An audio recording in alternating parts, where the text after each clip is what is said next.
দক্ষিণ কোরিয়ার president win সুক Yale দেশে জরুরি সামরিক শাসন জারি করেছেন। মঙ্গলবার জাতির উদ্দেশ্যে দেওয়া এক টেলিভিশন বার্তায় তিনি বলেন, উত্তর কোরিয়ার কমিউনিস্ট বাহিনী থেকে দেশকে রক্ষা ও রাষ্ট্রবিরোধী উপাদান নির্মূলের জন্য এই পদক্ষেপ জরুরি হয়ে পড়েছে।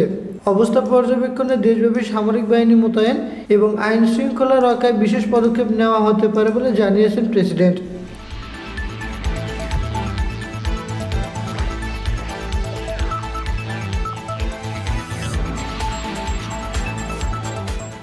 সামরিক শাসন ঘোষণার পরপর দেশের বিভিন্ন শহরে জনমত উদ্বেগ সৃষ্টি হয়েছে। মার্কিন হোয়াইট হাউস থেকে বলা হয়েছে, তারা দক্ষিণ কোরিয়ার পরিস্থিতি নিবিড়ভাবে পর্যবেক্ষণ করছে। সামরিক আইন কতদিন স্থায়ী হতে পারে তা তাৎক্ষণিকভাবে পরিষ্কার করা হয়নি। দক্ষিণ কোরিয়ার আইন অনুযায়ী পার্লামেন্টের সংখ্যাগরিষ্ঠ ভোটে সামরিক আইন প্রত্যাহার করা যেতে পারে, তবে সেখানে বিরোধী ডেমোক্রেটিক পার্টির সংখ্যাগরিষ্ঠ। টিভি ফুটেজে দেখা গেছে পুলিশ কর্মকর্তারা পার্লামেন্টের প্রবেশদ্বারে ঘিরে রেখেছে। রিফাতুল ইসলাম, স্কাই চ্যানেল।